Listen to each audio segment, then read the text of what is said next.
El Consejo Potosino de Ciencia y Tecnología y Radio Universidad presentan La Neta de la Ciencia. Espacio informativo sobre todo lo acontecido en ciencia, tecnología e innovación En San Luis, México y el mundo. ¡Comenzamos!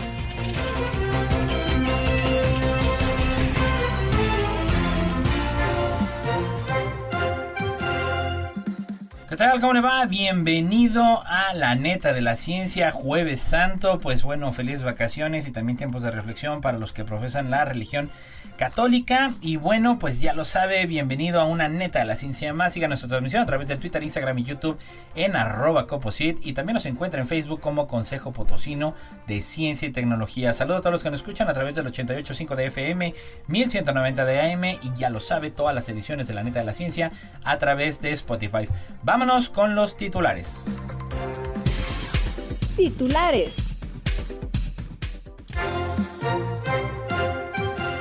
Magenta, el color que oficialmente no existe y que nuestro cerebro se inventó. Investigadores advierten por tumultos y lesiones ante próximos eclipses solares. El IMSS hace primer trasplante de células madre y logra que menor supere tumor cerebral. ¿Cómo funciona el cerebro de los genios? Altos niveles de estrés detonan ausentismo laboral. El brazo fuerte, tamandúa mexicana. Redescubren en Japón la linterna de hadas después de 30 años. Descubrimiento de una nueva especie de planta carnívora endémica de México. Nueva batería de litio-aire promete revolucionar la movilidad eléctrica. Patricia Amézaga Madrid, ganadora del premio Ada Byron 2023. Un visor de realidad aumentada con rayos X para ver objetos ocultos. Los hombres solteros de toda la vida se enfrentan a peor pronóstico en insuficiencia cardíaca. ¿Por qué fracasar a veces es bueno para nuestra salud mental? Caminatas de 11 minutos diarias reducen la muerte prematura. Estudio. Científicos buscan los cacaos olvidados. Los manglares y humedales de Tuxpan, un refugio para la biodiversidad. El ganado ya supera 30 veces en biomasa a los mamíferos salvajes. ¿Por qué nos debería preocupar la situación de los arrecifes de coral? Así afecta el cambio climático a los ciclos de El Niño y La Niña. Avanza el proyecto del robot que cocina, limpia y pone la mesa. ¿Imposible eliminar los colorantes del agua proveniente de la industria? Los nanotubos de carbono, una potencial solución. La diminuta esfera de diamante que es crucial para el futuro de la fusión nuclear y la energía limpia. ¿Qué hora es en la Luna? Europa impulsa uso horario lunar. Noticias locales. Magenta, el color que oficialmente no existe y que nuestro cerebro se inventó, por BBC News. Aunque las pantallas no pueden reproducir todos los colores perceptibles para el ojo humano, y la mayoría de los colores espectrales solo se pueden aproximar, no deja de ser espléndido. Nuestros ojos detectan el color a través de los conos, unas células especializadas que están concentradas en la mácula, el centro de la retina. Las células cono en los ojos se superponen en las longitudes de ondas que detectan. Puedes ver que cuando un rayo de luz con una longitud de onda de 570 nanómetros entra en tu ojo, estimula tanto los conos L como los M. Sus respuestas se combinan y se convierten en mensajes eléctricos que se envían a lo largo del nervio óptico al cerebro como una sola señal, y es esta señal la que interpretamos como luz amarilla. Cada color que percibimos puede generarse a través de esta doble ruta, una sola longitud de onda de luz o una combinación de longitudes de onda que estimulan nuestros conos de la misma manera, excepto uno. Oficialmente el magenta no existe. No hay una longitud de onda para el magenta, lo que significa que el cerebro humano lo inventa. Y por lo tanto, lo que se percibe son solo cuando los conos captan una señal roja y azul pura. Y desde el Universal, ante los próximos eclipses solares que se presentarán el 14 de octubre próximo y el 8 de abril de 2024, la investigadora titular del Instituto de Astronomía de la UNAM y profesora de la Facultad de Ciencias, Julieta Fierro Grossman, llamó al gobierno federal a diseñar acciones para evitar tumultos y lesiones en la retina. Es importante que la actual administración genere estrategias porque la gente querrá moverse a los sitios en los que se apreciará mejor los eclipses. Así que varias secretarías de Estado y gobiernos estatales ya deberían estar trabajando al respecto, dijo la investigadora. En charla con El Universal, la reconocida astrónoma explicó que el eclipse de octubre será parcial y se verá en Yucatán, Campeche y Quintana Roo. El problema es que el eclipse podrá verse en las grandes ciudades y la gente seguramente tendrá la tentación de estar volteando a ver el sol, y eso es lo malo porque puede dañar la retina. Por eso es mejor que desde este momento se diseñen estrategias para admirar estos fenómenos naturales como los filtros de soldador del número 12 o teniendo filtros solares, comentó. La científica comentó también que el eclipse total del Sol registrado en 1991 se formó un comité intersecretarial liderado por la Secretaría de Gobernación, en el que participaron las Secretarías de Comunicaciones y Transportes, de Turismo, de Salud, así como la de Educación Pública. Los astrónomos, aunque platiquemos estas cosas, no tenemos posibilidades de actuar, pero las secretarías y los gobiernos estatales ya tendrían que estar tomando medidas, porque, por ejemplo, los filtros solares no se hacen de la noche a la mañana, según comentó. Precisó también que el eclipse total de sol que se registrará en abril de 2024 podrá apreciarse en Mazatlán, San Luis Potosí, Colima y Coahuila, que son zonas turísticas importantes, por lo que dice Fierro Grossman, es importante alertar a las personas. ¿Por qué es importante alertar desde ahora? Pues porque lo ideal sería que el gobierno federal comisione a algunas empresas para que fabriquen filtros solares seguros. Y hay que empezar desde ahora porque es como las vacunas. Se descubrió cómo fabricarlas en 15 días, pero el problema fue fabricarlas en masa y distribuirlas. Y lo mismo sucede con esto, según señaló la investigadora. El IMSS hace primer trasplante de células madres y logra que menor supere tumor cerebral. Por sin embargo, .mx. Especialistas del Instituto Mexicano del Seguro Social, el IMSS, del Hospital de Pediatría del Centro Médico Nacional, el CMN del siglo XXI, realizaron su primer trasplante de células madre a un menor con diagnóstico de tumor primario del sistema nervioso central del cerebro, lo cual le permitió superar su padecimiento y estar libre de cáncer. Después de 15 meses de haber sido diagnosticado, Beto, de 5 años de edad, en su último día de consulta tocó la campana de la vida, que se encuentra en el área de consulta externa de la Unidad Médica de Alta Especialidad, la UMAE Dr. Silvestre Frank Freund, símbolo que representa la victoria sobre la enfermedad.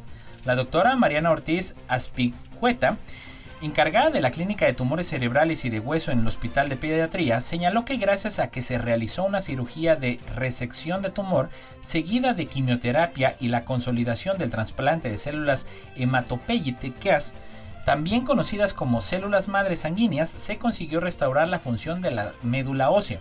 Informó que después de que Beto llegara a la clínica de tumores del cerebro de la UMAE, se determinó que era candidato a un trasplante de células madre, las cuales se extraen del mismo paciente de la médula ósea, se conservan, se dan dosis altas de quimioterapia y finalmente se trasplantan. Ortiz Aspicueta explicó que este trasplante fue necesario porque derivó de las altas dosis de quimioterapia recibidas. Las células de la sangre del paciente se destruyeron. Al ser importantes para sobrevivir, hubo la necesidad de implantar los componentes buenos que se guardaron al principio del tratamiento. En septiembre del 2021, el paciente fue enviado al Hospital General de la Zona HGZ2A Troncoso con diagnóstico de tumor cerebral al servicio de neurocirugía de la UMAE. Con el procedimiento realizó a Beto en julio del 2022. Ya no existe ningún rastro del cáncer que padeció y actualmente solo estará en vigilancia médica.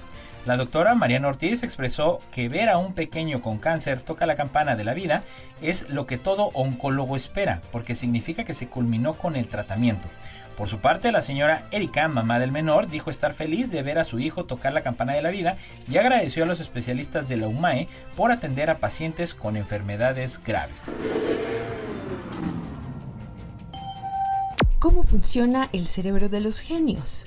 Nada indica que dentro de las cabezas de Albert Einstein, William Shakespeare o Wolfgang Amadeus Mozart haya habido más de lo que tenemos tú y yo. Una masa de poco más de 1 kilo compuesta sobre todo de grasa, agua, proteínas, carbohidratos y sales.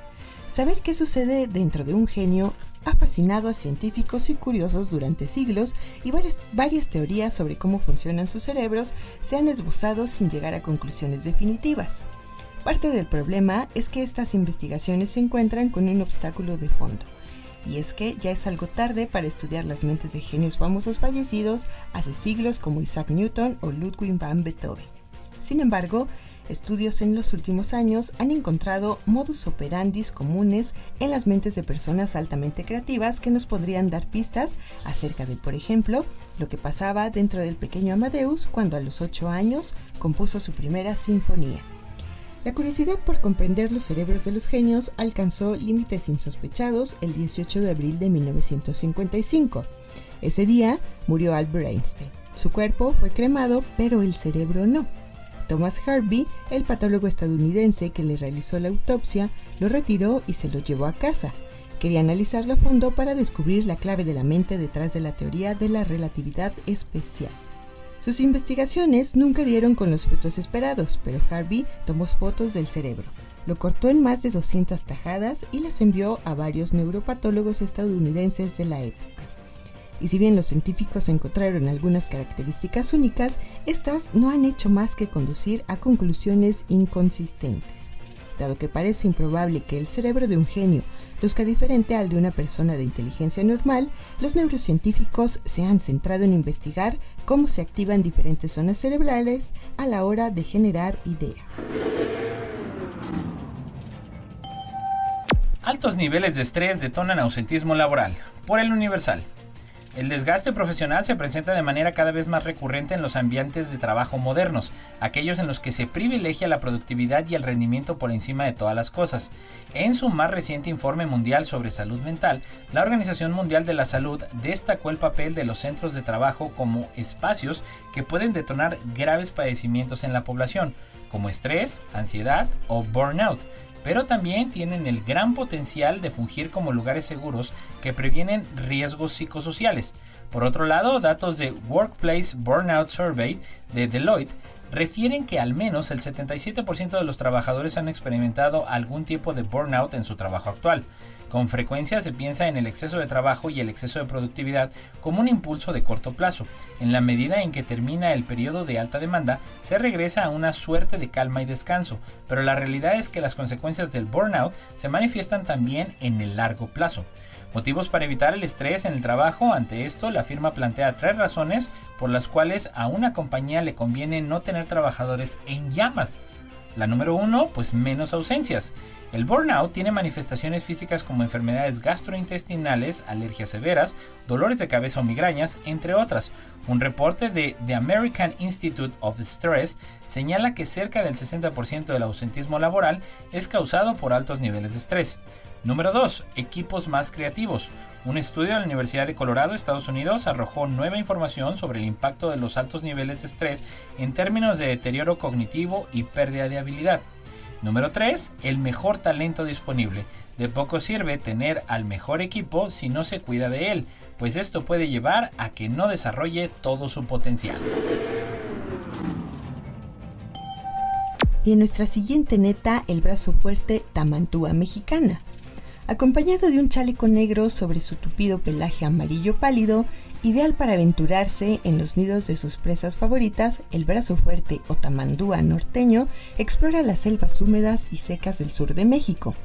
El brazo fuerte, conocida como tamandúa mexicana, es un mamífero arborícola que, no obstante ser conocido como oso hormiguero, está lejanamente relacionado con los osos. En realidad, está emparentado con los perezosos y armadillos, todos ellos pertenecientes al grupo de los cenartros o desdentados, exclusivos del continente americano. La gran capacidad que tiene esta especie para adaptarse a una variedad de ambientes le permite habitar ecosistemas como bosques tropicales, manglares e incluso áreas transformadas por la actividad humana. Como resultado, el brazo fuerte tiene una distribución que abarca desde la parte norte de Sudamérica, cubriendo la región centroamericana por y llegando a México. Vive en toda la península de Yucatán y de ahí se extiende en 2 franjas a lo largo de las costas del Océano Pacífico y del Golfo de México. Tímido o elusivo, el brazo fuerte es generalmente solitario a excepción de las hembras, quienes son acompañadas por la única cría que tienen por camada y que carga en su lomo o en su vientre hasta que alcanza la madurez. Los únicos momentos en los que se separan de ella es cuando las madres necesitan buscar alimento. Mientras tanto, lo resguardan en árboles y oquedales para su protección.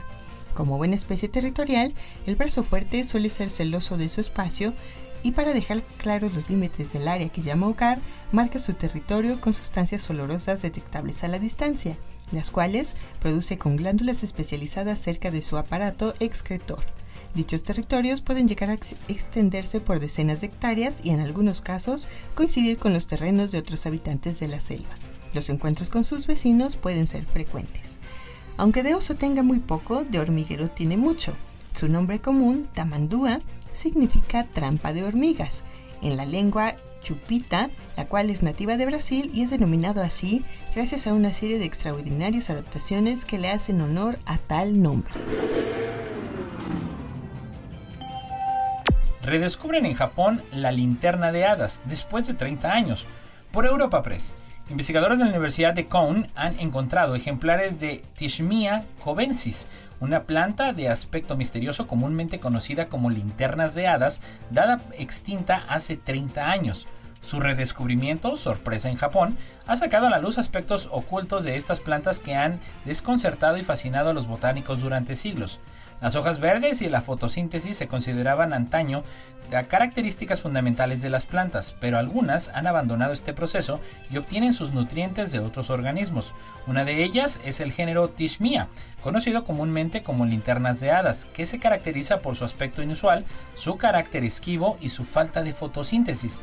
Las linternas de hadas son raras y solo crecen en lugares concretos, viven bajo tierra y sus coloridas flores se elevan por encima del suelo, lo que a veces puede hacer que parezcan setas.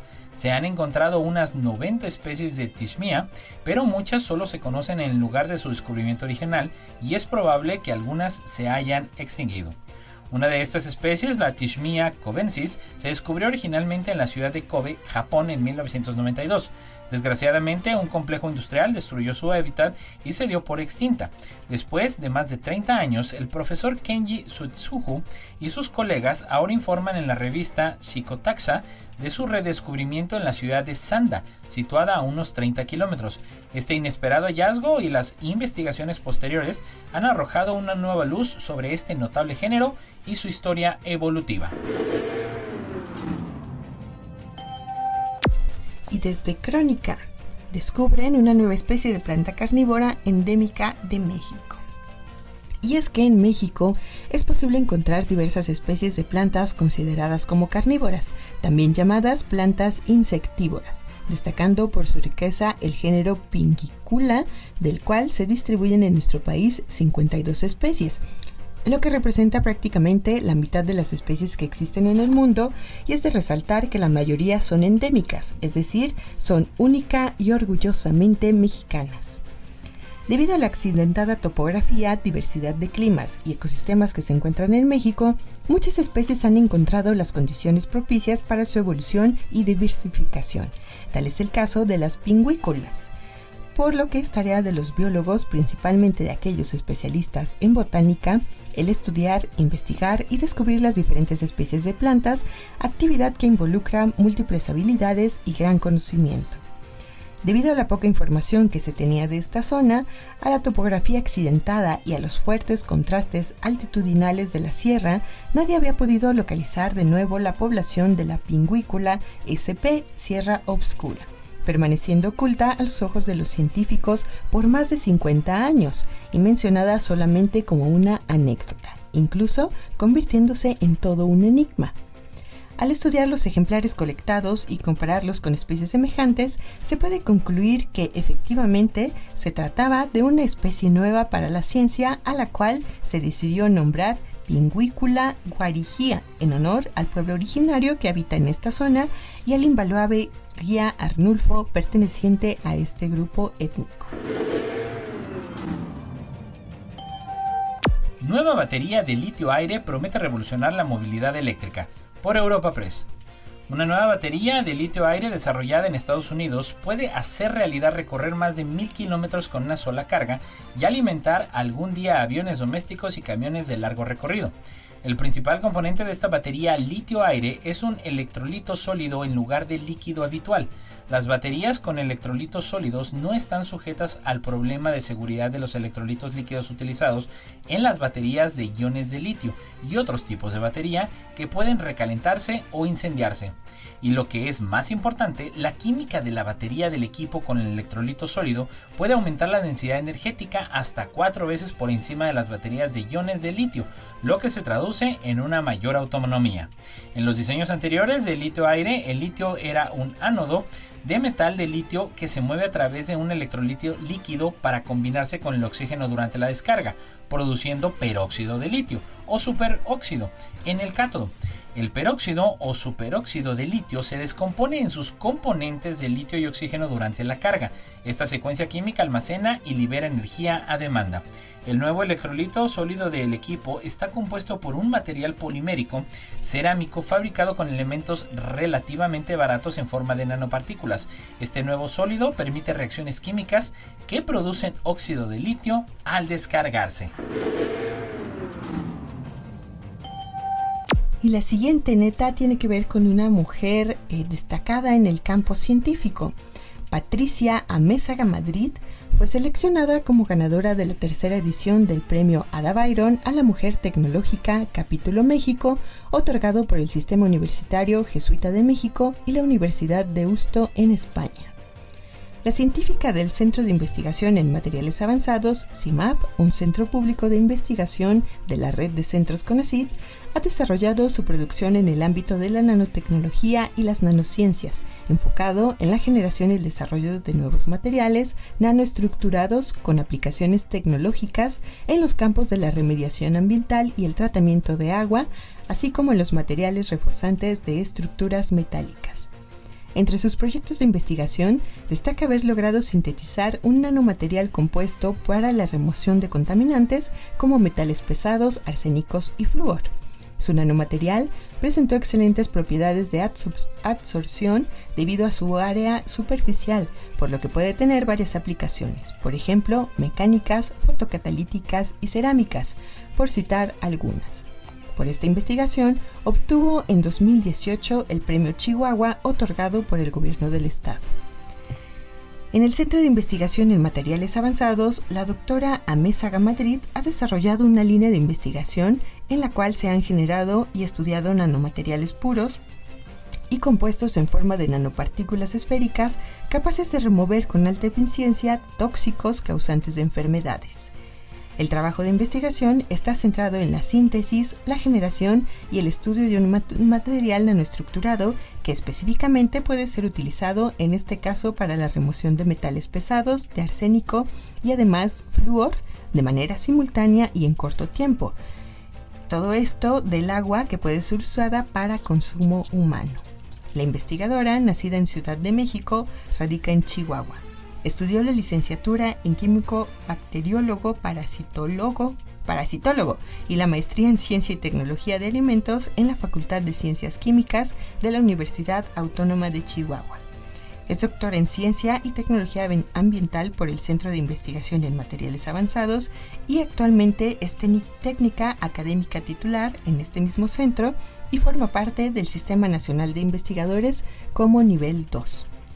La ceremonia de entrega del premio Ada Byron a la Mujer Tecnológica, que tiene una dotación económica de 100,000 pesos, se llevará a cabo el próximo 13 de marzo en el ITESO, en la ciudad de Guadalajara, Jalisco. Un visor de realidad aumentada con rayos X para ver objetos ocultos, por Europa Press. Investigadores del MIT, del Instituto de Tecnología de Massachusetts, han creado un casco de realidad aumentada que proporciona al usuario visión de rayos X. El casco combina la visión por ordenador y la percepción inalámbrica para localizar automáticamente un objeto concreto oculto a la vista. Por ejemplo, dentro de una caja o debajo de un montón y guiar al usuario para que lo recupere. El sistema utiliza señales de radiofrecuencia que pueden atravesar materiales comunes como cajas de cartón, contenedores de plástico o separadores de madera para encontrar objetos ocultos etiquetados con etiquetas RFID o RFD que reflejan las señales enviadas por una antena de radiofrecuencia. El dispositivo dirige al usuario a través de una habitación hacia la ubicación del objeto, que aparece como una esfera transparente importante en la interfaz de realidad aumentada o RA. Una vez que el usuario tiene el objeto en la mano, el casco, llamado XAR, verifica que ha recogido el objeto correcto. Cuando los investigadores probaron XAR en un entorno similar a un almacén, los dispositivos localizaron los objetos ocultos con una precisión media de 9.8 centímetros y verificaron que los usuarios habían escogido el objeto correcto con una precisión del 96%. XAR podría ayudar a los trabajadores de un almacén de comercio electrónico a encontrar rápidamente artículos en estanterías desordenadas o enterrados en cajas, o a identificar el artículo exacto para un pedido cuando hay muchos objetos similares en el mismo contenedor. También podría utilizarse en una planta de fabricación para ayudar a los técnicos a localizar las piezas correctas para ensamblar un producto.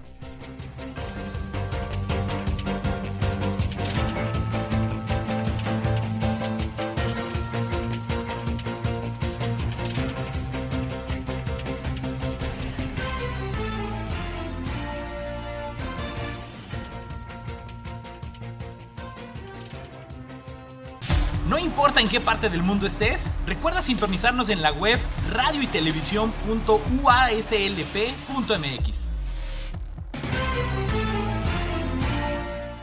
¿Por qué fracasar a veces es bueno para nuestra salud mental? Por Europa Press. No solo somos lo físico, sino que también somos algo mental. Y todo en uno forma parte del ser humano. Cuidar ambas partes es fundamental y hoy en día el fracaso y no saber tolerarlo nos frustra y lastra a nuestra salud mental.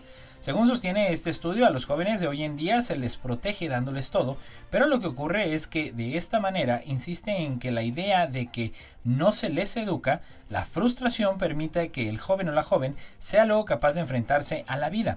Los problemas existen y los van a encontrar sí o sí, por lo que quien crece sin dificultades en todo hecho se encontrará con problemas como un primer rechazo en el trabajo, un desengaño amoroso, con problemas lógicos y habituales de la vida. Por ello destaca que es tan importante fracasar y remarca que, en sí, fracasar no es un fracaso, porque este es necesario para el aprendizaje. De hecho, subraya que los fracasos han sido importantes porque a la postre se han convertido en grandes heroicidades. Y desde Forbes, México, caminatas de 11 minutos diarias, escuche usted, reducen la muerte prematura. Una caminata enérgica diaria de apenas 11 minutos es suficiente para reducir el riesgo de sufrir muerte prematura, según un estudio publicado este martes a cargo de investigadores de la Universidad Británica de Cambridge. El citado equipo apunta que 1 de cada 10 fallecimientos tempranos podría evitarse si todo el mundo lograra realizar al menos la mitad de la cantidad recomendada de actividad física. El estudio, divulgado en el British Journal of Sports Medicine, sostiene que 11 minutos al día, que equivale a 75 minutos a la semana de actividad física entre moderada e intensa, como hacer una caminata enérgica, bastarían para rebajar el riesgo de sufrir condiciones coronarias, apoplejía o varios tipos de cáncer. Según esto, las enfermedades cardiovasculares son la principal causa de muerte a nivel global, responsables de 17.9 millones de fallecimientos por año en 2019, mientras que los cánceres ocasionaron la muerte de 9.6 millones de muertes en 2017. La investigación señala que la actividad física, en particular de intensidad moderada, rebaja el riesgo de sufrir enfermedades cardiovasculares y cáncer, al tiempo que el Sistema Público Sanitario Británico recomienda que los adultos hagan al menos 150 minutos de actividad de intensidad moderada o 75 minutos de actividad de intensidad vigorosa a la semana. A fin de explorar la cantidad necesaria de actividad para que impacte de forma beneficiosa en enfermedades crónicas o muerte prematura, los investigadores de la Unidad de Epidemiología del Consejo de Investigación Médica de la Universidad de Cambridge analizaron datos de todas las evidencias. Evaluaron así 196 artículos de colegas cubriendo más de 30 millones de participantes de 94 estudios amplios para cotejar datos de asociaciones entre niveles de actividad y riesgo de enfermedad coronaria, cáncer y muerte prematura. Con 75 minutos semanales de actividad de intensidad moderada, se reducía en un 23% el riesgo de sufrir muerte prematura. 75 minutos semanales de actividad moderada también es suficiente para reducir el riesgo de desarrollar enfermedad cardiovascular en un 17% y el cáncer en un 7% según este estudio. Así que ya lo sabe, a caminar 11 minutos diarios al menos para reducir pues estas probabilidades de muerte prematura. Científicos buscan los cacaos olvidados, por Crónica. El árbol de cacao, cuyo nombre científico es Theobroma cacao, es una especie de gran importancia cultural, pues ha estado ligado a los pueblos originarios de la zona tropical de América. Sonia Zarrillo y colaboradores en 2018 concluyeron que esta especie tuvo su origen en la cuenca alta del Amazonas y fue domesticado en Ecuador hace más de 5.000 años. De ahí se distribuyó a otros territorios en países como Brasil, Trinidad y Tobago, Perú, Colombia, Venezuela, Honduras, Guatemala y México. Hoy en día las semillas de cacao son la principal materia prima para la industria del chocolate y su cultivo se desarrolla en zonas productoras, es decir, que cuenta con las mejores condiciones para su óptimo desarrollo. En México, estas regiones se encuentran en Chiapas y Tabasco principalmente. En 2006, Cameron McNeil, en su libro Chocolate in Mesoamerica, A Cultural History of Cacao, menciona que la planta se cultivó en zonas de Veracruz, Colima, Michoacán, Nayarit y Guerrero, antes de la llegada de los españoles. En la zona norte de Veracruz, en el centro ceremonial El Tajín Papantla, se encontró una lápida que data del 800 a 1100 después de Cristo, donde se observa un árbol de cacao con sus mazorcas desarrolladas en lo que parece ser una representación sagrada de la planta. En la actualidad, estas regiones mencionadas no son productoras de semillas de cacao en México. Sin embargo, es evidente la importancia de la planta para estos territorios. El diagnóstico del cacao en México, Carlos Hugo Avendaño y colaboradores mencionan la presencia de árboles en zonas no productoras, apuntando a la urgente necesidad de estudiarlos y conservarlos, pues pueden tener utilidad en la mejora del cultivo, además de formar parte de la biodiversidad y la diversidad genética de los cacaos mexicanos. Con la duda sembrada y las pistas encontradas, se decidió realizar una revisión de los diccionarios de las principales familias lingüísticas de México para conocer si tenían palabras para referirse al cacao, chocolate y pataste. Este último es un primo del cacao que crece en las mismas condiciones. Los manglares y humedales de Tuxpan, un refugio para la biodiversidad.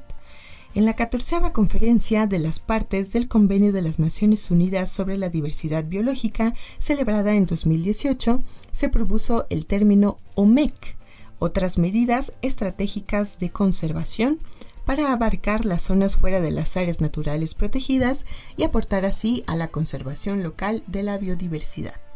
Una de esas áreas está considerada en el proyecto Plan de Manejo y Monitoreo del área aledaña al proyecto terminal, aparte de determinar posibles impactos de las obras y operación de la Terminal Internacional de Fluidos Tuxpan.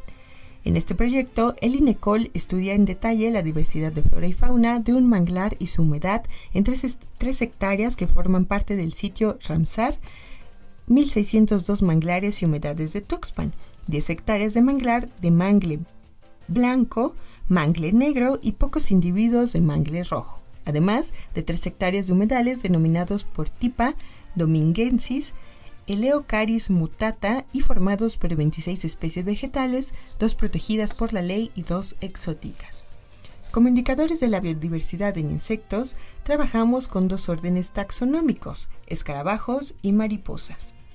Los investigadores han colectado e identificado 11 familias de escarabajos con los curculiónidos como más abundantes. Además, identificaron 10 familias de escarabajos acuáticos de la familia Hydrophilidae, además que es el mayor número de individuos. Respecto a las mariposas, identificaron 107 especies de mariposas nocturnas distribuidas en 17 familias y 46 especies de mariposas diurnas distribuidas en 5 familias. El ganado ya supera 30 veces en biomasa a los mamíferos salvajes, por Europa Press. La biomasa de mamíferos salvajes terrestres y marinos ha quedado empequeñecida por el peso combinado de vacas, cerdos, ovejas y otros mamíferos domesticados. Así lo revela el primer censo mundial de biomasa de mamíferos salvajes, un equipo dirigido por el profesor del Instituto Weizmann de Ciencias, Ron Milo. Descubrió que la biomasa del ganado ha alcanzado unos 630 millones de toneladas, 30 veces el peso de todos los mamíferos terrestres salvajes, unos 20 millones de toneladas, y 15 veces el de los mamíferos marinos salvajes, es decir, unas 40 millones de toneladas. Los resultados se publican en PNAS. Un estudio anterior publicado en Nature y ampliamente debatido por investigadores del laboratorio de Milo en el Departamento de Ciencias Vegetales y Medioambientales de Weizmann mostraban que en 2020 la masa de los objetos fabricados por el hombre, desde rascacielos hasta periódicos, había superado toda la biomasa del planeta, desde las secuoyas hasta las abejas. En el último estudio, los investigadores ofrecen una nueva perspectiva sobre el impacto cada vez mayor de la humanidad en nuestro planeta, visto en la proporción entre humanos y mamíferos domesticados y mamíferos salvajes. Para calcular la biomasa de nuestra clase de sangre caliente, los investigadores recopilaron los censos existentes de especies de mamíferos salvajes y las características definitorias de cientos más. Los estudiantes de investigación Lior Greenspoon y Eyal Kregen dirigieron la traducción del estudio de la información acumulada en estimaciones de biomasa. Los censos recompilados proporcionaron datos sobre aproximadamente la mitad de la biomasa mundial de mamíferos. El equipo calculó la mitad restante utilizando un modelo computacional de aprendizaje automático que se había entrenado con la mitad inicial y la incorporada a múltiples parámetros como el peso corporal de los individuos, la distribución de las áreas, la nutrición y la clasificación zoológica. El análisis demostró que la influencia humana también afecta en gran medida a la presencia relativamente limitada de mamíferos que queda en la naturaleza. Muchos de los mamíferos salvajes que ocupan los primeros puestos de la tabla de biomasa, como el cérveo de cola blanca y el jabalí, llegaron ahí en parte gracias a la actividad humana y ahora se consideran plagas en algunas zonas. Las estimaciones del nuevo estudio sobre las proporciones de biomasa pueden ayudar a vigilar las poblaciones de mamíferos salvajes en todo el mundo y a evaluar el riesgo que suponen las enfermedades que se propagan de los animales a los humanos, una dinámica que muchos epidemiólogos advierten que se seguirá generando en epidemias. Y bueno, nuestra siguiente neta, ¿sabe usted por qué nos debería preocupar la situación de los arrecifes de coral? Pues bueno, los arrecifes de coral son grandes estructuras de piedra caliza construidas por miles de diminutas criaturas coralinas llamadas pólipos. Se encuentran en más de 100 países y pertenecen a las zonas tropicales, pero su aspecto actual deja mucho que desear. El aumento de la temperatura del océano provocado por el cambio climático es la principal causa del blanqueamiento de los corales, ya que debido al sobrecalentamiento del agua, los arrecifes expulsan las algas simbióticas responsables de su color. Si esto ocurre durante periodos prolongados, los corales pueden acabar muriendo. En las últimas 3 décadas, el planeta ya ha perdido cerca de la mitad de sus corales de aguas poco profundas, y al ritmo actual, hasta el 90% de ellos desaparecerá a mediados de siglo, algo que es realmente grave. En primer lugar, protegen contra inundaciones. Unas 200 millones de personas en todo el mundo dependen de los arrecifes para proteger a sus comunidades costeras de las mareas y las inundaciones. Muchas de esas personas viven en Estados Unidos. Los arrecifes de coral actúan como rompeolas de cresta baja y absorben el 97% de la energía de las olas. Esto reduce sustancialmente las inundaciones y la erosión en las costas. Según el Servicio Geológico de Estados Unidos, los arrecifes ayudan a evitar daños por un valor de $1.800 millones al año en zonas como Florida, Hawái y Puerto Rico. Y si esos arrecifes pierden 1 metro de altura, existe el peligro de que los daños materiales y económicos serían de $5.000 millones. Además, los arrecifes de coral cubren menos del 5% de la superficie terrestre, pero albergan alrededor del 25% de todas las especies marinas. Son algo así como las selvas tropicales del mar. Son la clave para la resiliencia del planeta y albergan un amplio espectro de recursos que todavía no han sido siquiera descubiertos por la ciencia y que son el resultado de millones de años de evolución. Casi todo lo que se sabe sobre los arrecifes de coral se basa en lo que está cerca de nuestras costas, pero la mayoría de ellos son puntos de acceso biodiversos y distantes en cuencas oceánicas que de otro modo serían yermas. Esta diversidad es un tesoro de valor incalculable. Un gran número de fármacos de la medicina moderna proceden de fuentes naturales. Hasta ahora, la mayoría provenía de organismos terrestres. pero debido a que el 80% de la vida se encuentra bajo el agua, los investigadores se enfocan cada vez más en los organismos marinos como fuente para satisfacer la necesidad de nuevas sustancias químicas y enzimas para fabricar los fármacos del futuro. Así afecta el cambio climático a los ciclos de El Niño y La Niña, por DW. Si los vientos se ralentizan sobre el Océano Pacífico, pondrán en marcha una cadena de acontecimientos que podrían hacer que fuertes lluvias azoten California, más olas de calor lleguen a Europa y sequías acaben con las cosechas en varios países, desde Brasil hasta Indonesia. Eso es lo que algunos científicos esperan que ocurra en 2023, aunque advierten que no lo sabrán con certeza hasta el mes de mayo. Un estudio publicado en días pasados que utiliza métodos establecidos pero que aún no ha sido revisado por otros científicos, estima que el fenómeno de El Niño tiene alrededor de un 90% de probabilidades de volver este año. Tal cambio, que se produciría después de 3 años de La Niña, un fenómeno climático frío, provocaría olas de calor más intensas y alteraría las pautas meteorológicas en todo el mundo. El Niño es responsable de muchos fenómenos extremos. El Niño y La Niña son nombres de patrones complejos de viento y temperatura en el Océano Pacífico. Los vientos en el océano pueden adoptar una de estas 3 fases. Una es neutra, en la que los vientos soplan de este a oeste. La otra es el Niño, en la que disminuye la velocidad o incluso se detienen. Y luego está La Niña, donde soplan con más fuerza. Los efectos del Niño se extienden por encima del Océano Pacífico y por toda la Tierra. Alteran la trayectoria de las corrientes en chorro, es decir, fuertes vientos muy por encima del suelo que recorren el planeta guiando las lluvias. El Niño y La Niña son fenómenos naturales.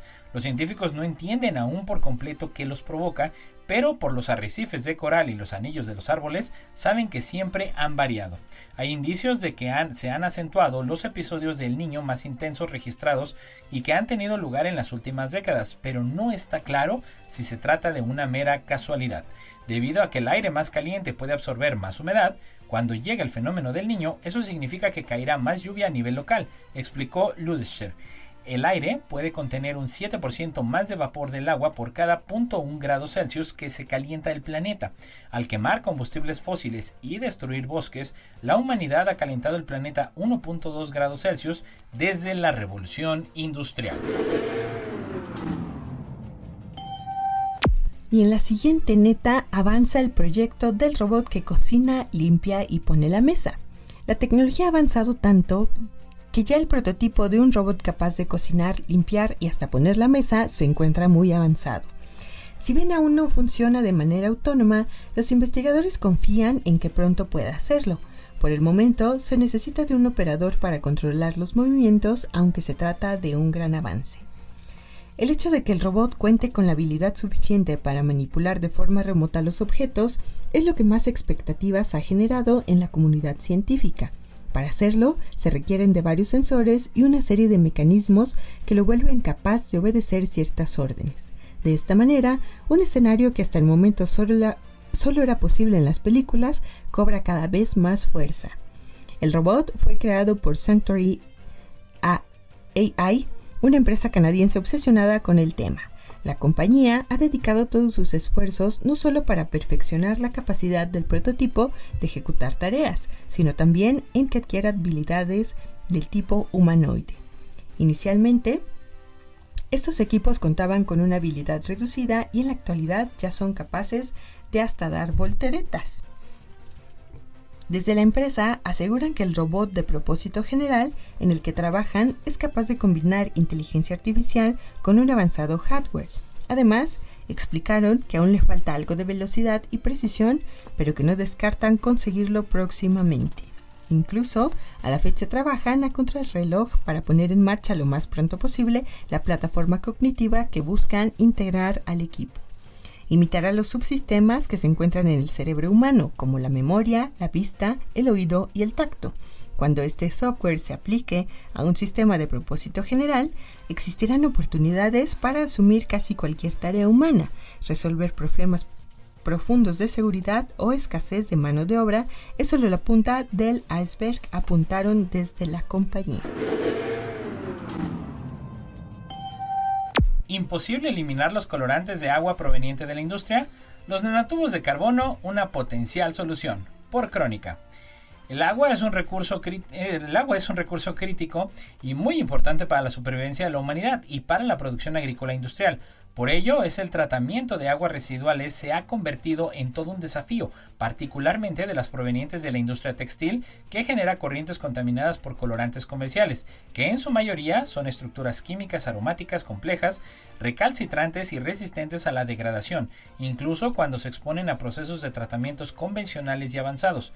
En la actualidad, existen más de 100.000 tintes disponibles comercialmente, con una producción anual de 700.000 toneladas, y se estima que más del 15% de todos los tintes producidos se liberan al medio ambiente durante su proceso de síntesis o teñido. Además, el problema se vuelve más complejo debido a que la mayoría de los procesos con colorantes se necesitan sales para su fijación, por lo que grandes cantidades de compuestos como el cloruro de sodio. Las membranas han sido una opción para combatir este tipo de problema, pues son estructuras finas que permiten o bloquean la entrada o salida de una sustancia, pero para el caso particular del tratamiento de aguas provenientes de la industria textil, uno de los métodos más eficientes y simples para eliminar los colorantes y las sales del agua son las membranas de nanofiltración en forma de fibra hueca con una doble capa. Una ventaja de los nanotubos de carbón, es decir, los NTC, es que se pueden modificar para agregar diferentes grupos químicos, lo que significa que es posible transformar su pared y cambiar sus propiedades de absorción y rechazo de sales en la superficie. Esta modificación es clave para aumentar su afinidad al agua, la hidrofilicidad, y mejorar las propiedades de rechazo de sales y materiales que se depositan en la superficie de las membranas. Los NTC en las membranas de doble capa no han sido investigadas en tratamiento de agua con colorantes, a pesar de que estas membranas poseen una de las geometrías más prometedoras, pues se desperdician menos cantidad de nanotubos de carbono de capa múltiple, ya que estos solo se requieren en la capa externa, que es en donde realmente ejercen su efecto. En general, la adición de nanotubos de carbono modificados en la capa externa de las membranas mejora el rechazo de sales y colorantes. También, gracias al conocimiento adquirido para hacer membranas de geometría de fibra hueca de doble capa, se prevé para un futuro aprovechar dicha configuración geométrica para el desarrollo de membranas para otro tipo de aplicaciones como separación de gases de efecto invernadero o generación de energía limpia. Y bueno, casi para despedirnos de las netas del día de hoy, la diminuta esfera de diamante, que es crucial para el futuro de la fusión nuclear y la energía limpia. Y es que el lunes 5 de diciembre de 2022 a la 1:03 de la mañana tuvo lugar un experimento en California que puede ser de importancia vital para el futuro de la energía. Los científicos de la Instalación Nacional de Ignición dirigieron su láser de 192 rayos a un cilindro con una pequeña cápsula de diamante rellena de combustible nuclear. El poderoso estallido de la luz láser generó temperaturas y presiones inmensas al provocar una reacción de fusión como la que alimenta al Sol. La Instalación Nacional de Ignición, que pertenece al Laboratorio Nacional Lawrence Livermore, había realizado experimentos similares, pero esta vez la energía de la reacción fue mayor a la del láser utilizado para producirla. El objeto de la comunidad científica es construir en el futuro centrales eléctricas que generen, mediante reacciones de fusión, un flujo abundante de electricidad libre de emisiones de carbono. Pero eso todavía está lejos y mientras tanto queda un largo camino en el desarrollo de la tecnología necesaria. Uno de los componentes claves es una cápsula de diamante sintético del tamaño de un grano de pimienta. Las propiedades de esa cápsula esférica que contiene el combustible son cruciales para llevar a cabo con éxito un experimento de fusión. La esfera tiene que ser perfectamente lisa y estar libre de contaminantes, ya que cualquier anomalía podría arruinar la reacción. El equipo de 25 personas de Diamond Materials fabrica diamantes sintéticos mediante un proceso llamado deposición química de vapor. Para fabricarlas hay que colocar pequeños cristales de diamante alrededor de un núcleo de carbono de silicio y pulirlos repetidamente. ¿Qué hora es en la Luna? Europa impulsa uso horario lunar. Por proceso. Ante la perspectiva de más misiones lunares en el horizonte, la Agencia Espacial Europea quiere darle a la Luna su propio uso horario. Esta semana, la agencia declaró que las organizaciones espaciales de todo el mundo están estudiando la mejor manera de llevar la cuenta del tiempo en la Luna. La idea sugirió durante una reunión celebrada en los Países Bajos a finales del año pasado, en la que los participantes coincidieron en la necesidad de establecer una hora lunar común de referencia, explicó Pietro Giordano, ingeniero de sistemas de navegación de la Agencia Espacial. Se está poniendo en marcha un esfuerzo internacional conjunto para conseguirlo, declaró Giordano en un comunicado. Actualmente, cada misión lunar funciona con la hora horaria el uso horario del país que opera la nave espacial. Los responsables espaciales europeos afirman que una zona horaria lunar aceptada internacionalmente facilitaría la tarea a todo el mundo, sobre todo a medida que más países, incluso empresas privadas, aspiran a llegar a la Luna y la NASA se prepara para enviar astronautas. La NASA tuvo que lidiar con la cuestión del horario mientras diseñaba y construía la Estación Espacial Internacional, a punto de cumplirse el 25 aniversario de lanzamiento de su primera pieza. Aunque la Estación Espacial no tiene su propio uso horario, funciona con el Tiempo Universal Coordinado o UTC, que se basa meticulosamente en relojes atómicos. Eso ayuda a dividir la diferencia horaria entre la NASA y la Agencia Espacial Canadiense y los demás programas espaciales asociados de Rusia, Japón y Europa. El equipo internacional que estudia el tiempo lunar está debatiendo si una sola organización debe fijar y mantener la hora en la Luna, según la Agencia Espacial Europea. Y bueno, eso es todo por el día de hoy. Feliz Jueves Santo. Muchas gracias a Lalo Carrillo en los controles. Nos escuchamos la próxima semana, no se la pierda porque tenemos edición especial completamente en vivo, invitadas especiales muy importantes, la edición número 100 de La Neta de la Ciencia la próxima semana, semana de Pascua. No se la pierdan, nos escuchamos y lo esperamos. Gracias.